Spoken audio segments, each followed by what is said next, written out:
the crew member, so they can, of course, connect to the vehicle for talking. So during this test here, they're going to check they're going to do a leak check of the suit. So they're going to inflate it, and they're going to go also to a communications check, which is most important. So we saw first there Mikhail Kornienko, and now we're seeing Tim Kopra. They've called it the two Tims mission. It's extraordinary having two Tims on one mission. But Mikhail Kornienko, a very experienced cosmonaut. That's Richard. That's Yuri Malenchenko. Mikhail Kornienko is it's okay. Yes. Mikhail Kornienko is already on board. Of course, and with Scott Kelly and been Sergei there Volkov. for 9 months. Of course, yeah. So Yuri Malenchenko, I should have said. Yeah, absolutely. A very experienced cosmonaut. I think that's his 6th flight. So he's a frequent flyer, I guess. He's flying for free this time. And he has a lot of experience because he flew on the shuttle also, and on the Mir space station, and several times on the International Space Station. He was my crewmate during Expedition 16 7 years ago. And the crew spend a lot of time together. They know each other pretty well by now. Almost 2 years of training together. Yeah. So Tim Peake, of course. Tim Peake, which is Britain's first European Space Agency astronaut. And Tim Kopra is a good friend also. He was a backup for Expedition 16 for my mission, and he was in the 2000 astronaut class in Houston, so we've been working together a long time. It's extraordinary that it's laced, it's threaded, there are some zips, but this is tried and tested technology, and that's the basis of the Russian space program, isn't it? It's an old suit. It has been modernized, of course, but it's very simple and very easy to wear, and to at least to don, as we say, and very reliable also.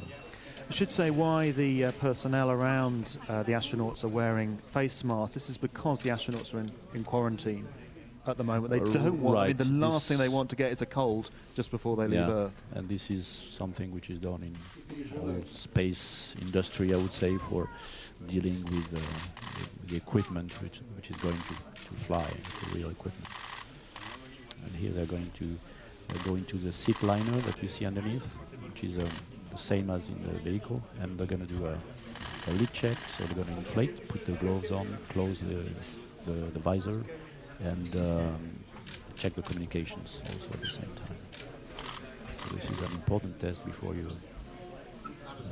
So the suit is not inflated for launch. It's just in case there is a depressurization during the launch or when you are in orbit. It's really a safety measure, isn't it? Right. Yeah, and it's not very easy to work with it, especially with the hands, of course, because you have gloves. But of course, that's your safety in case of a problem. And what we will see, every time you see the astronauts walk, you'll see that they're almost bent over. Yeah, it's not designed for walking or running, yeah. It's just designed for sitting in the Soyuz. There's the backup crew. That's a backup crew, yes. Or two members of the backup crew.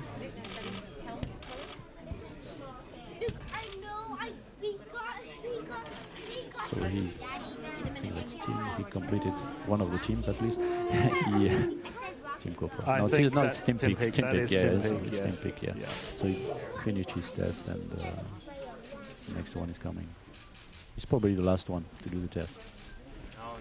So this is the final chat, really, but behind glass with families, some of the VIPs, some of the visitors to the launch. I remember that was a strange moment because you're really, in a technical environment, and all of a sudden then open the curtains and you see your family just in front of you, on the other side of the plane, and that's a moment of emotion, I would say. Now, Tim Peake has two sons. You will see several times, I think, today. Thomas 6 and Oliver, aged 4, and his wife, Rebecca, as well, you might well see. Great day for the kids too.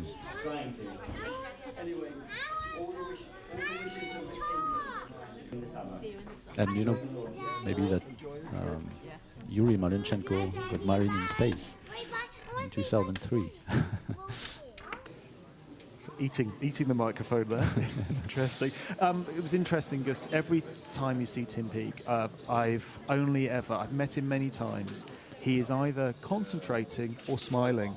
Right. He is just a credit, really, to astronauts, and to the European Space Agency. Yeah, that's true. You have to be prepared for both, because when you're in space, also you're working a lot, but you have also a lot of public relation events and also contacts with kids in schools, and so of course you have to be prepared to smile. And this is our general director, Jan Werner.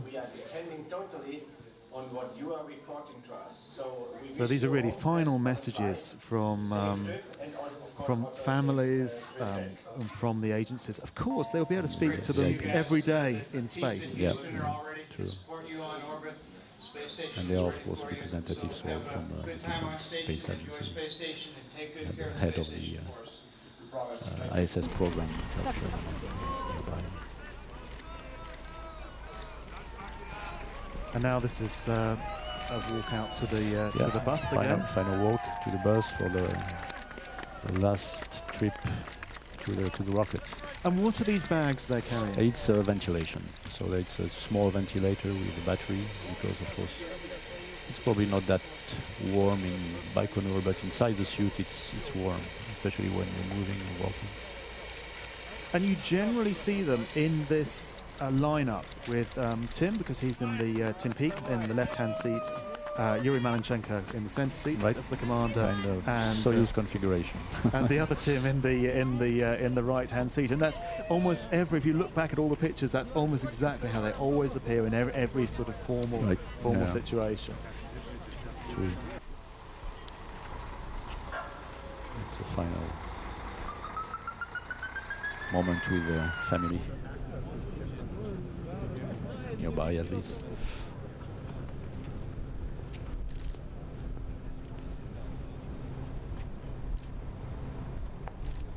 So heading out in the bus now towards the launch pad.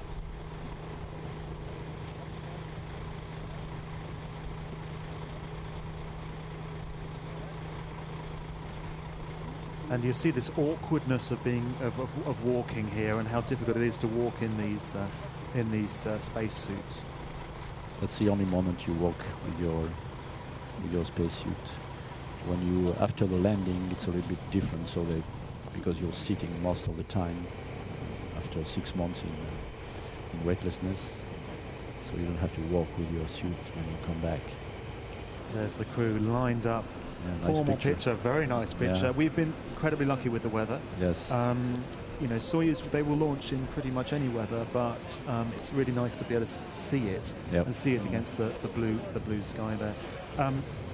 This is the difficulty walking in these. That's why they're being helped to the launch pad. Yeah. Quite a lot of weight they've got on, this awkwardness of movement as well. Of course, you don't want the astronaut or cosmonaut to fall and break a leg or not at the last minute. Or an arm. There's always, you look at this, it's very steep steps up to those, and then there's a lift and elevator that goes along. And this is a traditional picture also, which is taken. I had the same one for my first flight. And you see Expedition 46, that's their first, that's their Expedition 5, that is the first part of their flight. It changes midway right. through when the next crew March. comes up, so it becomes 47. So 47, right. So Expedition 46 just started last week when the previous Soyuz undocked from the station. So into the elevator. Looks like everybody's fitting in the elevator now. It has improved. Yes, I think it's interesting. We thought we could only get 2 into that elevator. Yeah, in the past, yeah, I think so. But yes, everyone's managed to fit into the elevator. Something we won't see because there are no cameras there. You don't see them actually getting into the capsule. It must be quite tricky, that part. Yes, and it's very different from what you do in training, because in training there is a door which is built on the side of the center module, so you can get inside the module easily. But this time you have to go from the top via the orbital module, and you have to go through a hatch, and that's very, very tight, and you have to be also careful because you still have gravity during the before the launch, so it's you have to be careful to settle into your seat without breaking anything or without hurting yourself. Well, we're back now with live pictures from Baikonur, and you can see that service tower, where the elevator was, that they travelled up to the capsule at the top, that's now been moved apart, like a pedal. And we're a little over 35 minutes before launch. No, 31 minutes to launch now. Yeah, a little over half an hour to launch, and the launch is due at 11:03 GMT. So let's look at the spacecraft. Everything's on track as far as we know, and mission control. There's no reason why everything is not going ahead. What's been happening? So we've seen in that period, and that's only 2 hours ago or so, where the service tower retracted. Fueling has been underway. What other things have been happening to the launcher itself? Of course, the launcher is under control of the ground of the launch center at that moment, and then it will be transferred to the Moscow control center. So there are, of course, this structure was also made for the crew to be able to access the vehicle. But you see there are still some of these cranes are still attached to the different stages of the rocket, so they are still fueling it, even if the big one is now opened, but the fueling is still going on. And there are, of course, some commands and telemetry which are coming to and from the launcher to the launch center. And what happens in the next 30 minutes or so prior to launch? So they are waiting for mainly, I think the launcher is probably ready now. Not for all the details, obviously, but so they are waiting now for the launch window, because for the Soyuz to be able to reach the station, it's a very precise launch maneuver. So there is a window that you're waiting, that the plane of the station is really aligned with the launch site. Yes, because the International Space Station flies over the Baikonur Cosmodrome just 3 minutes before launch. And that's just once a day, I would say. So.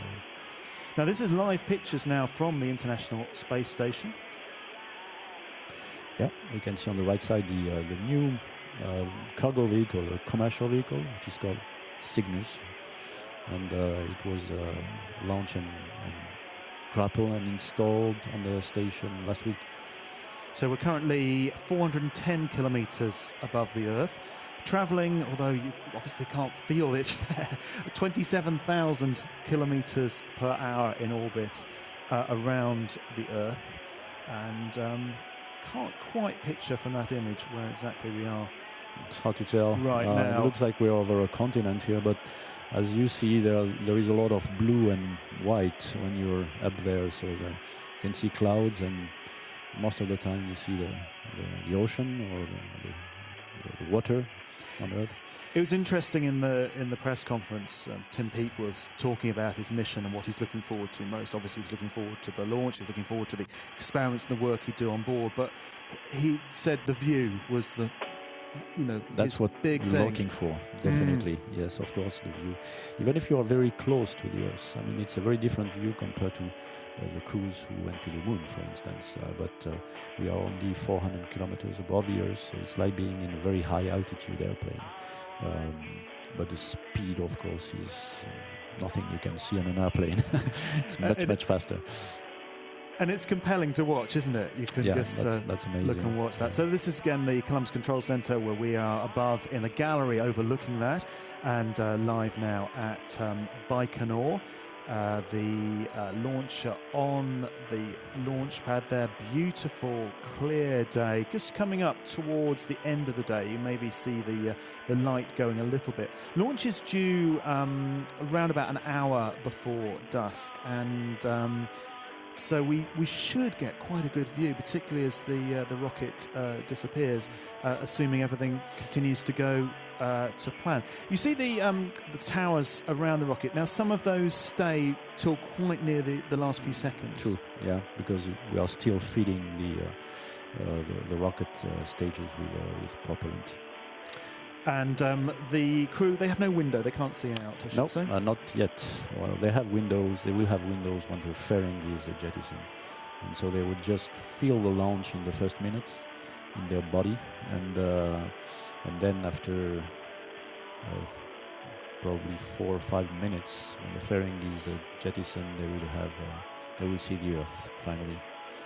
If they're not in the dark, they might be in the dark at that moment, so they will see a black Earth. But they should get some sort of view. But right now they're behind. Soon after they will see the light, of course, because we are traveling very quickly around the Earth. Well, let's find out more about the European Space Agency astronaut on board that spacecraft, Tim Peake, and his training for this mission.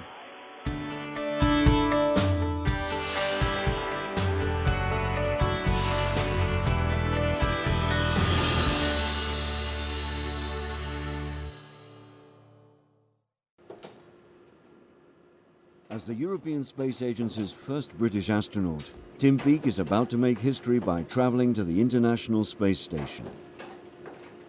Having logged over 3,000 flying hours during 17 years with the British Army, he's used to pushing the limits of endurance and technical expertise. Now he faces the ultimate challenge, a long-duration stay in orbit. He's had to learn a whole new set of complex skills to prepare him for the mission ahead. I do prefer the sort of hands-on manual tasks such as the robotics and the EVA. I've loved learning about the scientific payloads on board the space station, and some of the human physiology experiments we'll be doing are very interesting, and I'm really looking forward to perform them as well. Peake was chosen for ESA's astronaut corps in 2009, beating over 8,000 other applicants to become one of 6 new recruits. After basic training, he embarked upon a program designed to prepare him for the extreme isolation of space, spending time living in a lab beneath the ocean and in this underground cave system in Sardinia. He also learnt survival skills in the Russian wilderness, essential in the event that his Soyuz vehicle lands far from rescue.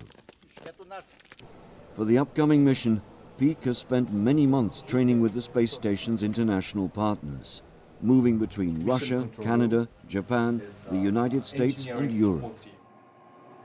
I think some of the good surprises have been just working with international partners, and of course all the time I've spent in Europe. And Europe, we are obviously made up of all the member states, so just being and working with an ESA, you're working with partners from other countries and embracing different cultures as well. So I think that's been one of the highlights of my time as an astronaut. In orbit, there's a huge range of day-to-day tasks and operations to perform. At the international centers, simulators are used to recreate various elements of the mission, such as ESA's neutral buoyancy facility in Cologne, where astronauts can practice working outside the station in microgravity. From routine maintenance to emergencies, Peake has learned to anticipate every situation which may occur during spaceflight, an approach which echoes that of his former career. Aviation's a very dynamic environment as well, and you just always have to stay flexible. The plan will invariably change several times before you actually execute it. And I think that's an art, is just learning how to relax and accept that and plan for the different eventualities that may happen. After years of experience at the controls of aircraft, Tim Peake is about to face the most challenging flight of his career. One that will carry him 400 kilometers above the Earth, to begin his new life as an ESA astronaut.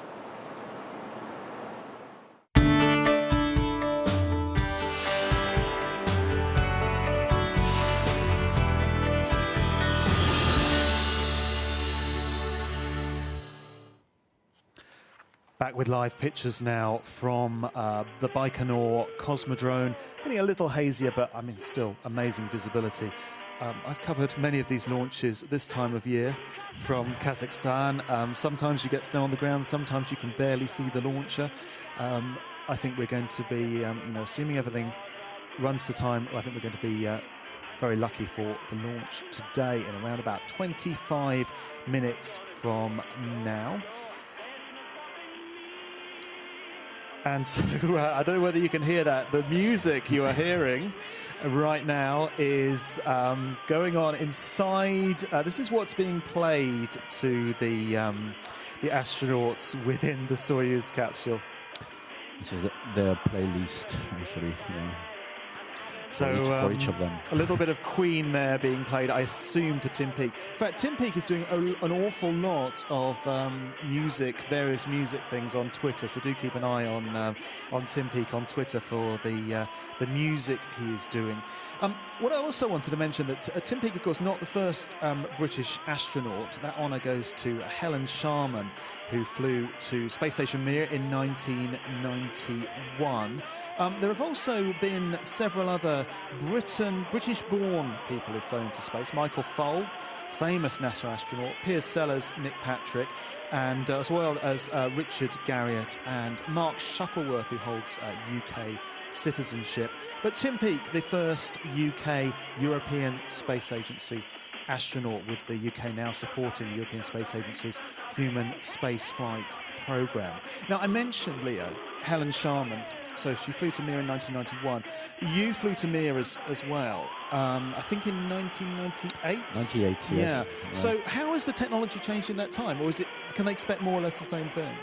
Well, not that much. I mean, the launcher was about the same. Of course, that's a new type, has been modernized.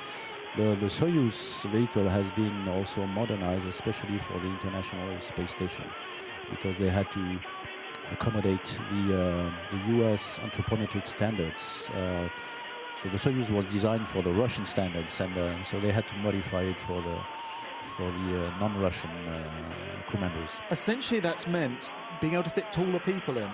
Yeah, because there were some, of course, the Americans were flying in the shuttle, where you can have bigger legs, let's say, and so they, in order to have the US astronauts flying in the Soyuz, they had to make it inside a little bit bigger in the descent module.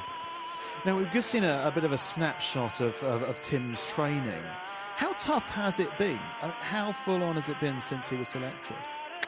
Well, of course, you have a lot of preparation before you're even assigned to a mission. So there is what we call the basic training, and this is lasting 1.5 or 2 years. And then you're waiting for your assignment, and while you're waiting, you're also doing some, let's say, complementary training, which is preparing you for the task you will have to generate tasks you will have to do in the station, like robotics or EVA, or this kind of thing. So EVA, spacewalk. Right, spacewalk, exactly. Yeah, and then when you are assigned to a mission, it's usually 2 years before the launch. So you will have 2 intense years of training in the different training centers throughout the world for the ISS systems, the experiments, robotics, EVA, everything with it now specific to your mission. And you're training with your crew at that moment. You start to train with your crew. Now, Tim Peake was selected in 2009. Now, he's selected among a group of 6 others. I was counting my list here. I got my brain unable to. You should do, because you're one of the astronaut corps. So we had Luca Parmitano. He flew in 2013. Alexander Gerst flew in 2014. Samantha Cristoretti only returned to Earth this year after 200 days in space. In June, and then a very short mission for Andreas Mogensen. He flew in September this year. So Tim Peake, the next to fly, and then Thomas Pesquet will fly around this time next year. Right. And by my calculations, this means over the last year, Tim Peake will be the 3rd to live on the International Space Station, 3rd European Space Agency astronaut to live on the International Space Station in the past 12 months. Yes, true. Yeah, definitely. So we've had Samantha Cristoretti, Andreas Mogensen, and now Tim Peake. Right. Mm-hmm. So let's talk about the mission itself. What does Tim Peake's 5-month Principia mission involve? Let's find out.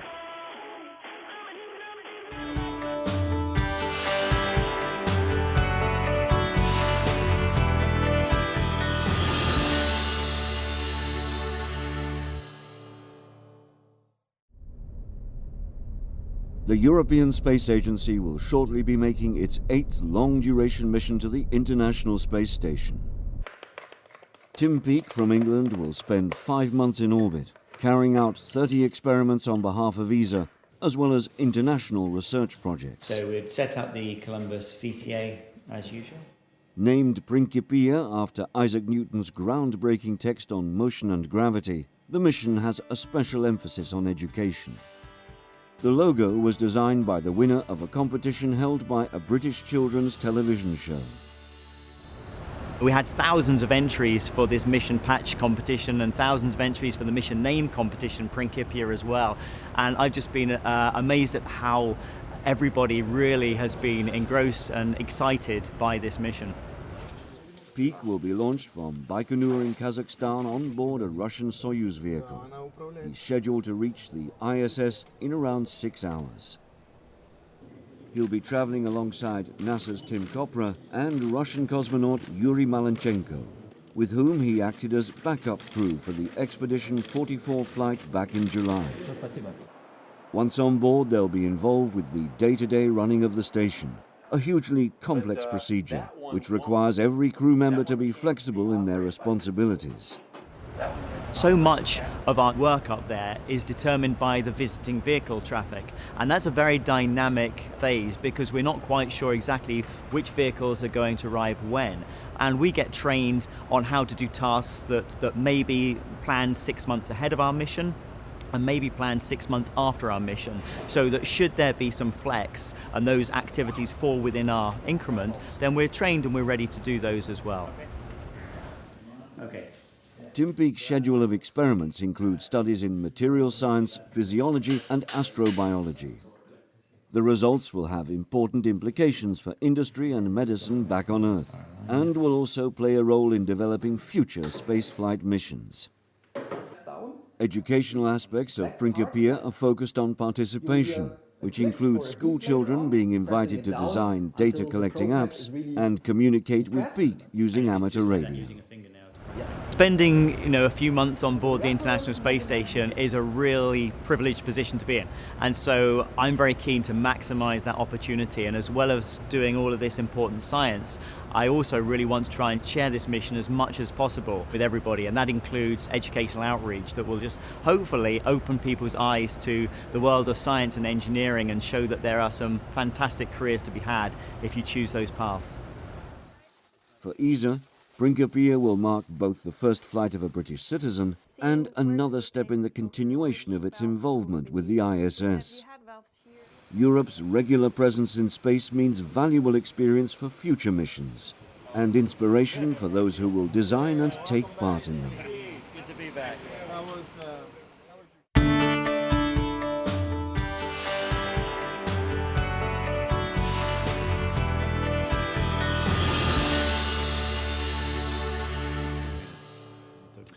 16 minutes, 30 seconds to launch. Excuse the music, that's what is being played to the crew inside the Soyuz capsule. It's called the descent capsule, the descent module, but actually it's obviously used for ascent as well into space. They're behind that cowling. This is a tradition, playing music to the astronauts, to the cosmonauts, that goes back to the time of Yuri Gagarin. The story goes that he was on the launch pad, strapped into his tiny space capsule, and was getting bored. They were doing all the last-minute checks. Probably, and he was alone. He was alone on his own. Single-seater. First time that anyone had been in one of these. And so they decided Mission Control played him Russian love songs. Is the story, and that is the tradition. So now that's what happens. They get a bit of a playlist on the launch pad. And so inside that descent module in there, Tim Peake, Yuri Malenchenko is the Soyuz commander. He takes the center seat. And Tim Peake, a flight engineer for NASA, he's in the left-hand seat. Tim in the right-hand seat. Launch scheduled, and we're still on track for 11:03:10, which is just over 15 minutes time to launch. So Leah, what's happening in the spacecraft now? Because so much of this is automatic. Well, I guess the excitement is starting to raise a little bit, but you're right. It's everything is automatic, so you want to make sure that they are closing the visor for the launch. They would be able to open it after the insertion into orbit, so after 10 minutes more or less.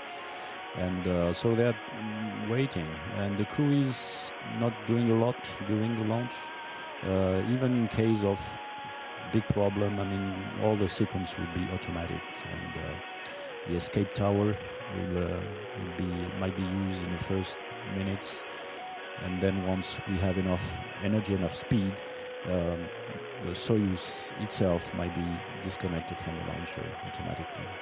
So 14 minutes to go now, almost 14 minutes to launch of the Soyuz spacecraft from Baikonur. Should say at this time the emergency escape system is armed, and this is the part you can see right at the top of the spacecraft. You can see right at the top there. You can even see the little nozzles at the top there. Yep, yeah. On the thin part of this tower, you can see some black or dark nozzles. And this system is totally autonomous. It doesn't depend on the launcher itself. It's automatically triggered in case of a rocket failure. Now, you've been to space twice. You flew in the Soyuz. What is that feeling when we get the final countdown playing to the astronaut? What is that feeling when you're in there and you know that there is only 13 minutes to go to launch? Well, it's a mix of emotion, excitement, and concentration also, because you still have a few things to do anyway, especially on the shuttle side for the crew who's on the flight deck. It's you don't want to be delayed, so that's the main thing. And the Soyuz, of course, it's, as I told before, it's quite reliable. In the shuttle, you always had this risk of being delayed, which was not very, very convenient and nice. That's their moment. And I'm sure that Tim dreamt about that for years and years now, and that's great to reach that moment. So yes, Europe, the final countdown. That exposes rather my 1980s pop trivia knowledge. That's playing at the moment. We've had Queen as well. 12 minutes or so to go to launch. And they've got, in those same positions, assuming the launch goes to plan, another then 6 hours. They're not going to get up from their seats. They've got an awful lot to do. Yeah, I'm not very familiar with this shortened launch and rendezvous, but I guess they don't move too much from their descent module. 6 hours is not too long. They don't obviously have to do the other module, on the orbital module, for eating or for toilets. So that's a very packed also phase in the launch and docking. So very different from what was done in the past, when you had to spend 48 hours in this small vehicle. So these are live pictures now from the International Space Station. Now, this is going to start... It's probably the Nile. Yes, I was going to say it needs to start edging up towards Baikonur. So we will be over Baikonur just about 3 minutes before launch. And this is all about the orbital dynamics. So once the Soyuz launches, a series of quite a complicated series of maneuvers to catch up with the International Space Station. It can't be too far ahead of it. Right, and it used to be 2 days to do that, but the Russians managed in the last years to find this new method. It's accelerated rendezvous and docking, but it's less reliable. I mean, a small problem could delay the rendezvous and docking to 48 hours, so everything has to work right for this scheme. Even a few seconds on an orbital maneuver. Right. Yeah. And it happened once, I think, in the last 2 years, that the rendezvous and docking after the launch was delayed to 40 hours. I'm very impressed, Leo, with your geographical knowledge from space. This is, in fact, the Red Sea. Well, this color of the land is quite unique. I mean, this orange that you see, it's mostly in this Arabic Peninsula. Well, we've mentioned the Soyuz. Let's talk about a little bit more detail about the Soyuz spacecraft. It's a remarkable spacecraft, and currently the only way of getting humans into space. Minus 8 minutes.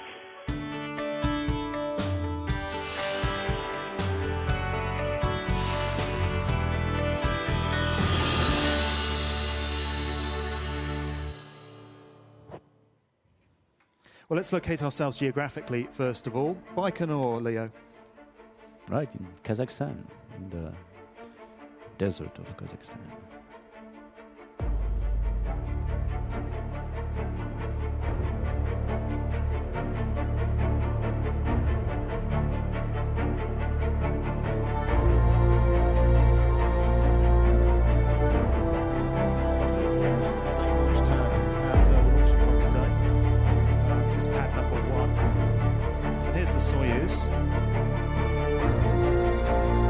Sections to the Soyuz. Right.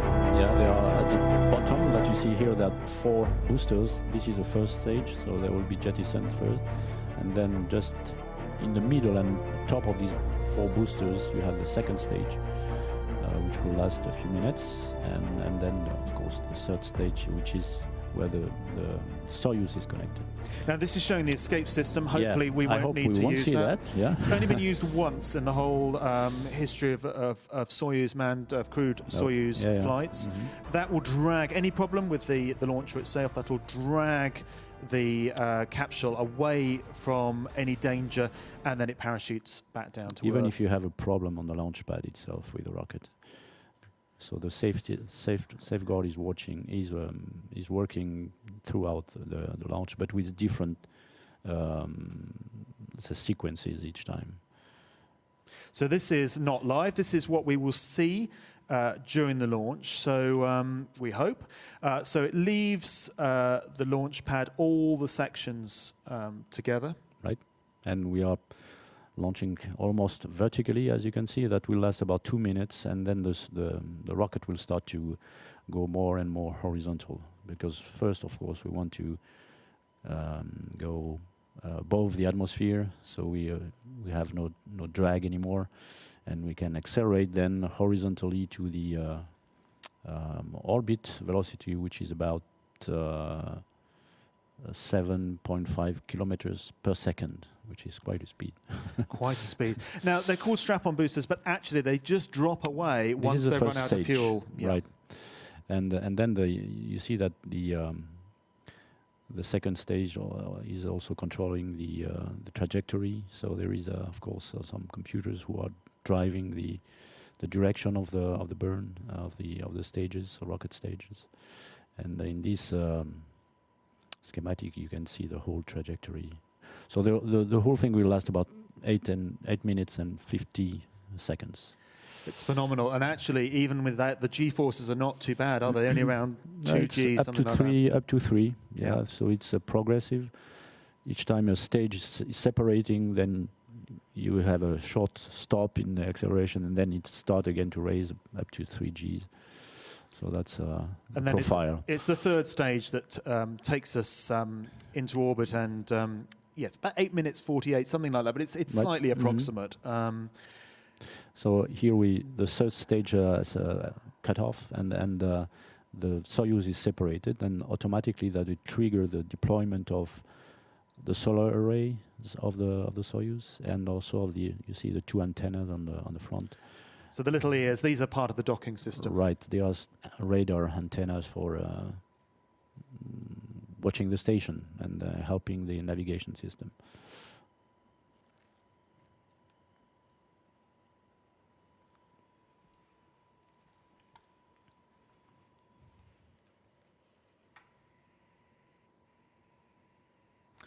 So we're back live with some live pictures from inside the capsule. You appreciate these sort of pictures come and go as the launch progresses, and also, you know, they're not the highest quality pictures. Again, you appreciate they're on a little closed circuit camera from inside the capsule. These are live images from inside the spacecraft with just over 5 minutes to launch now. Getting close.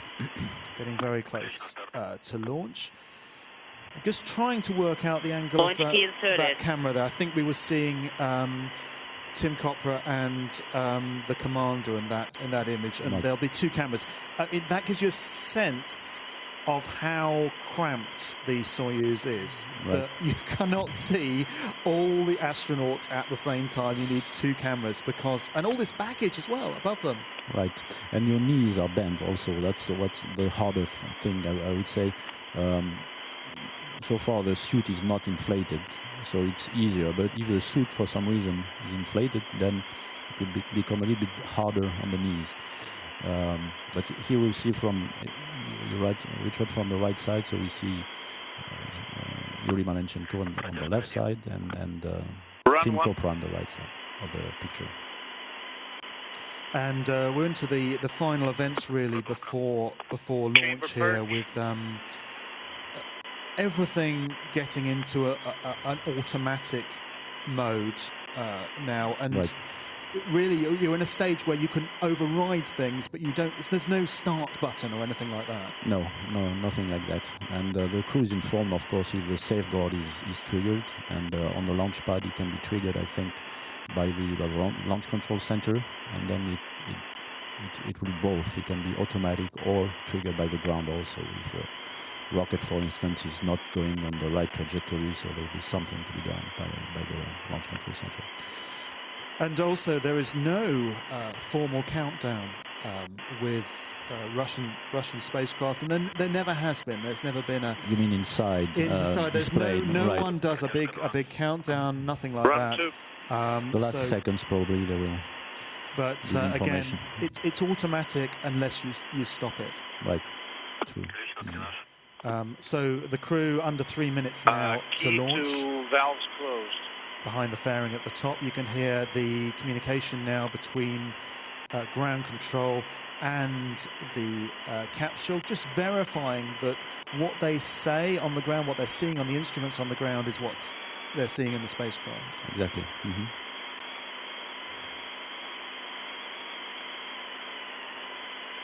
And no more music. I think we're all grateful for that, Leo. Yeah. So a little over 2 minutes now to launch. What we'll see in the next final 2 minutes is some more of these gantries moving away from booster tank pressurization. The launcher. So you can hear a confirmation there, booster propellant tank pressurization. What does that mean, Leo? Well, that means that the inside the rocket boosters and stages, the propellant is at the right pressure. So I guess that means they will also disconnect some of these cranes which are feeding the second and third stage very shortly. And the last one will be the bottom ones for the 4 boosters. We're still seeing there. We're seeing Tim Copra and Yuri Malenchenko, the commander, in the central seat. And Tim Copra is the NASA astronaut. He's in the right-hand seat of the Soyuz spacecraft. Sadly, Tim Peake is hidden from view in this picture. And you'll appreciate these are not pictures we control. These are pictures that come from it will be changed during the launch. So after a few minutes, they're switching to the other side. So we're going to see Tim during the launch, definitely. So now we're a little over 1 minute to launch of Soyuz spacecraft. And you see on the right hand of Yuri, of the commander, there, he has a small stick because he's trapped on his seat and he cannot reach some of the commands, so he needs an extension of his arm.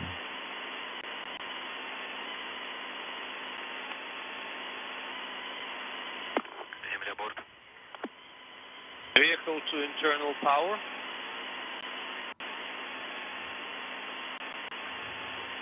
So the final gantry's moving away, and now 30 seconds to launch.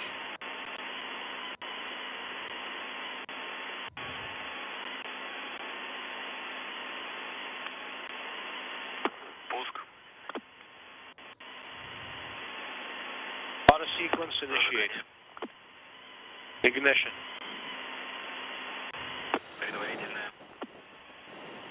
second service tower separation.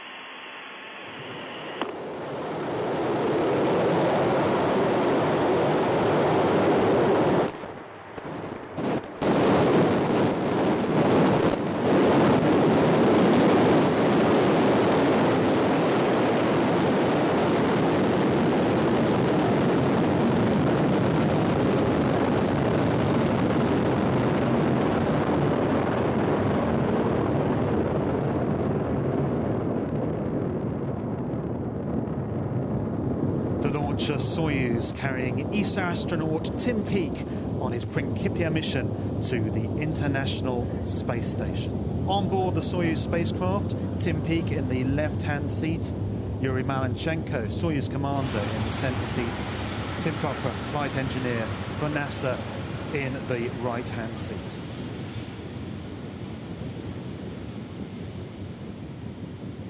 Beautiful clear skies over the Baikonur Cosmodrome as the Soyuz disappears into the sky.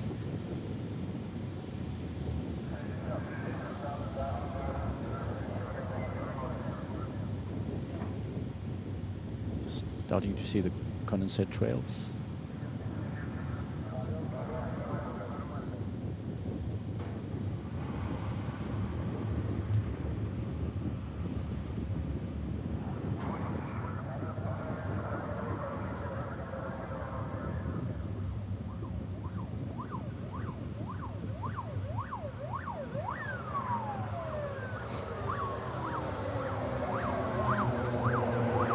What you're hearing there is the emergency vehicles, obviously rushing to the pad there. This is what's happening. What we're looking at now is an animation, and the next event we can expect is the separation of the emergency escape system, and right at the top of the spacecraft. 2 minutes and separating the boosters. And there we see. That's very, very nice. Marvelous picture of the boosters flying away. You could even see them toppling away. Yeah. This is why... Very good lighting, definitely. Absolutely amazing. This is why they launch from the middle of a desert. True. So look at that. Isn't that spectacular? The boosters, they're just falling away, tumbling over themselves, and you can see that brightest star and the trail behind it. That's the Soyuz heading now into space.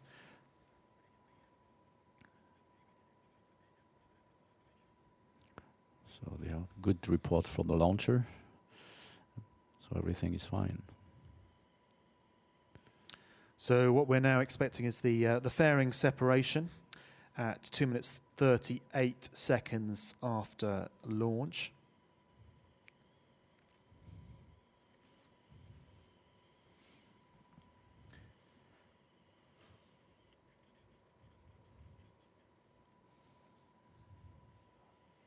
And the next major event, the second stage separation. So you see the spacecraft disappearing into the skies over Baikonur. And I'm not sure whether we can go to the capsule pictures. Oh, there we go, the launch pad. 210 control parameters nominal. Only a few minutes ago, that had the Soyuz. The Soyuz now heading into orbit. We can't see it anymore, so we're watching, obviously this is an animation, of what is happening on the Soyuz. All systems are nominal at the moment. The second stage, Leo, is firing at the moment. Right, second stage. And the third stage will ignite before the second stage is jettisoned. And here we see live pictures from inside the capsule. UK ESA astronaut Tim Peake there in the left-hand, the right-hand seat, sorry, of the Soyuz spacecraft. I got it. And a view out of the window. Yeah, you can see the Earth, and you can see also the orientation of the rocket. Still vertical, but going slowly horizontal. So we're approaching second stage separation now. We'll just wait to hear that the all systems are nominal on that. About halfway into the launch. 290 seconds. Third stage activation confirmed. So third stage activation confirms means the third stage starts firing before the second stage finishes firing. We're now on the third stage. Third stage will take the Soyuz to orbit. That would be the last one. Back now live inside the capsule. You're seeing now Yuri Malenchenko, the commander, and the other Tim Kopra for NASA in the left-hand seat. Copy. And I'm sure we can tell that Tim Peake is an astronaut now because we are above the 100 kilometers. So that's or the 50 miles. So that's the. So Britain you become an astronaut. Britain right? has another astronaut today, True. and Europe has another astronaut today. ESA also. 340 seconds. All parameters nominal. Copy. As you're hearing the communication translated between the spacecraft and mission control, that all systems are nominal. This is the main Moscow control room, monitoring, this is for the space station, monitoring the flight. In fact, you've got everything there. You've got the capsule images inside the spacecraft. You've got the animations, similar to the animations we're seeing. Houston, well, everyone calm there as well. That's the Houston main control room for the space station. 380 seconds. And here's the control room here at Oberpfaffenhofen near Munich in Germany. This is the Columbus control room, so overseeing operations in the European Columbus laboratory on the space station. We're just above the control room there, overlooking the control room. Again, once again, inside the Soyuz capsule. See just how cramped that is there. We may lose these pictures. If we have them, what's always good to see is just as we enter orbit, you see that that weightlessness as it goes into space. You will see things suddenly move around in that Right. spacecraft. And the signal is not going through the satellite, so that's why we are losing signal after maybe 9 or 10 minutes. Sometimes it's a little bit longer. So it's a direct link back to over the Russian ground sites. Over the Russian territory. Right. Yeah. Stable. Copy. So all systems looking good. We're on the third stage, which will take us up to orbit. The whole flight from ground to orbit, only 8 minutes 49 seconds. It's very quick to go to the skies. And what you see on the foreground here is an indicator of the gravity level, and you will see that starting to float when we get to orbit, which is arriving now in about 45 seconds. 480 seconds, parameters nominal.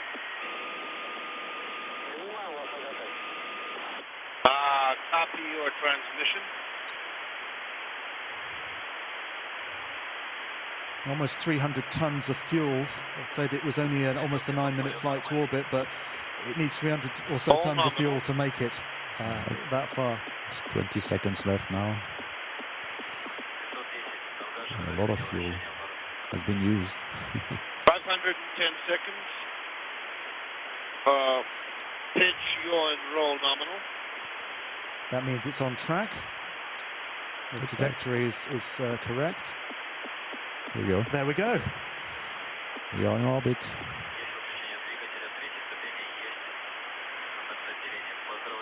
It's very quiet on board. Very quiet on board. The Soyuz has successfully reached orbit now. It's due to take just 6 hours to change orbit and catch up with the International Space Station. Now, many things have to happen in that time, so there may be delays on the way, but so far, everything's gone everything's absolutely on track. Perfectly, hasn't it? And very nice. Beautiful. And perfect. So it was Unintelligible. fantastic to see that that movement when you suddenly get into orbit. Suddenly we've got microgravity environment. It's like hitting the wall, actually, because it stops very, very quickly and very I'll read you loud abruptly. and clear. How us?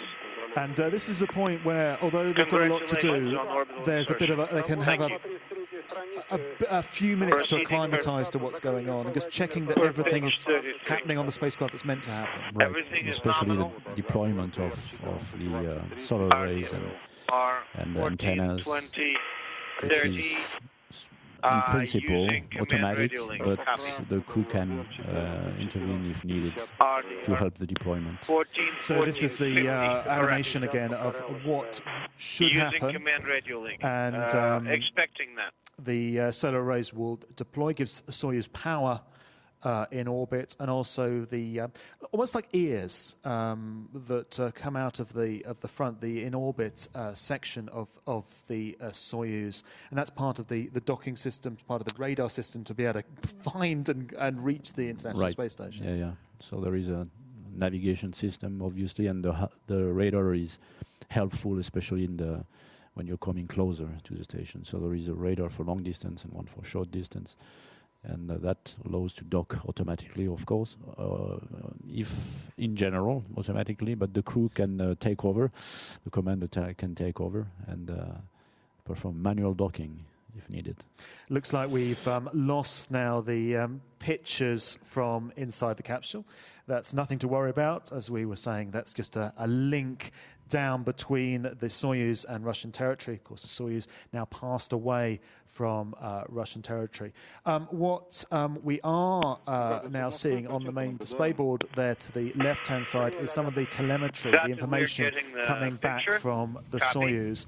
And this is almost exactly the same as they can see in the capsule, the sort of information they can see in the capsule. That's a display of the commander, I guess. I'm not sure, but one of the two. And you have the same display in the left seat for Team Copra, and of course they can choose their display. But this is what the crew sees. We can see. So it's fantastic that they've made it into orbit.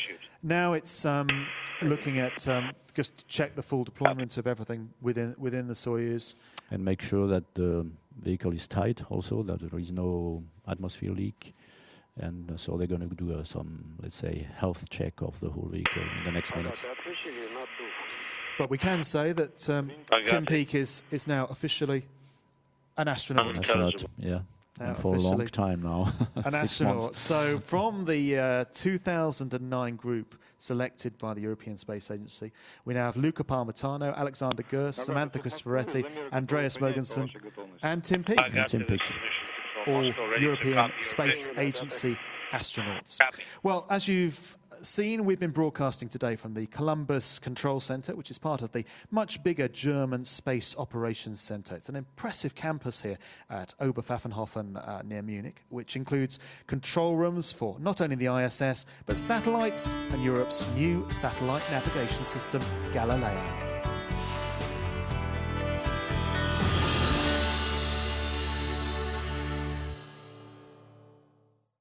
The German Space Operations Center has successfully executed more than 60 space missions since 1969. Missions with different purposes involving spacecraft of all kinds. Spaceflight contributes significantly to the shaping of our lives. Space research brings us new insight into the origins of the solar system, the planets, and with that knowledge of life itself.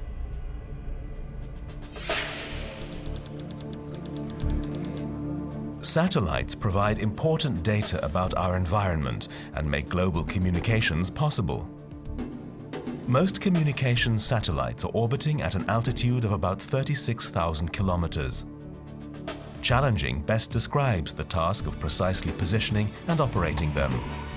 For many years, this has been one of the primary functions of the GSOC. Earth observation satellites use many methods of measurement. The data they gather is interesting for research and business applications.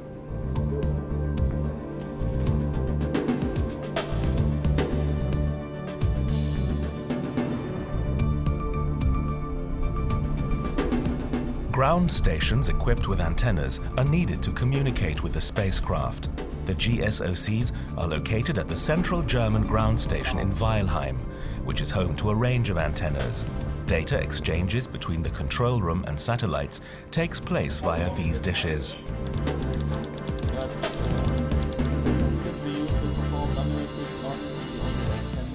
Multi-mission operation is a speciality of the German Space Operations Center. From the control room, technicians can control several satellites simultaneously. The method is flexible and efficient.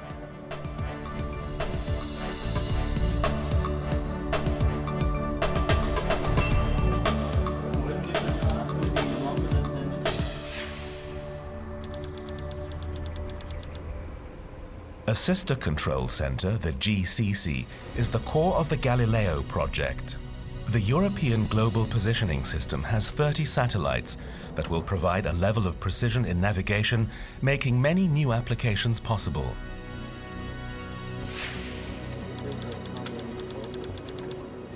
On-orbit servicing includes inspection, towing, and maintenance of satellites in orbit. New special procedures for space robotics are being developed to make it possible. Together with DLR's Robotic Institute, the EPOS facility has been set up for the optimization of maneuvers. Approach and docking between two satellites are being simulated here. The operation of the European Space Laboratory Columbus is directed from the GSOC. More than 100 scientists and engineers work here. The control room is manned round the clock to monitor and control the space laboratory's technical systems, as well as to support the astronauts aboard the ISS as they work on scientific experiments.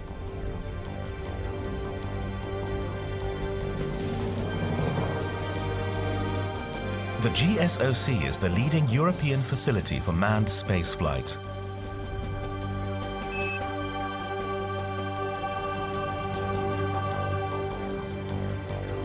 Station Munich for Mike. Thanks a lot. It was a pleasure working with you.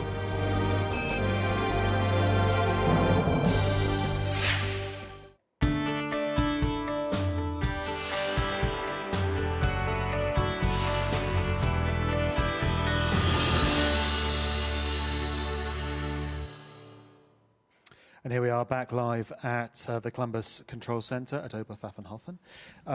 The Soyuz on its way now to the International Space Station. Perfect launch today, Leo. Everything happened when it was meant to happen. Wonderful launch and very nice weather. And perfect launch. We'll show you that again in just a moment, because just really very, very lucky with the weather there. As far as we know, everything's nominal on the Soyuz. Your second pressure measurement. Yeah. So if there are any issues, we will, of course, keep you posted on the European Space Agency website. So Tim Peake, ESA astronaut, Yuri Malenchenko, the Soyuz commander, and Tim Kopra, flight engineer for NASA, on their way to the International Space Station. Expedition 46 and 47 and Tim Peake's Principia mission. Currently on the International Space Station, waiting for them. Scott Kelly, commander for the US. He's on his 1-year mission. He's been there since March the 27th, 2015, so almost 9 months on the space station. As has Mikhail Kornienko, also 9 months into his 1-year mission.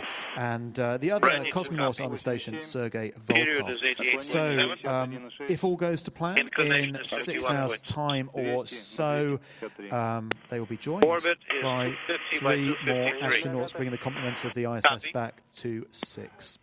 Well, thanks, Leo, for joining me today. It was my pleasure.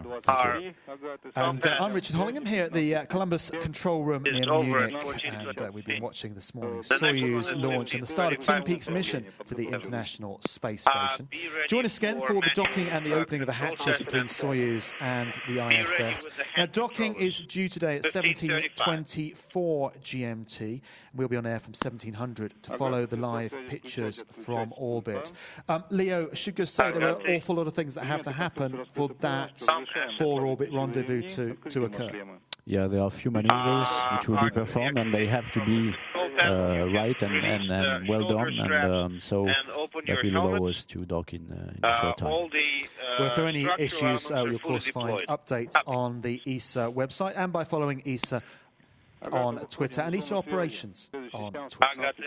Thanks so much for joining us then for ESA's live coverage of the Soyuz launch, Tim Peake's launch to the International Space Station.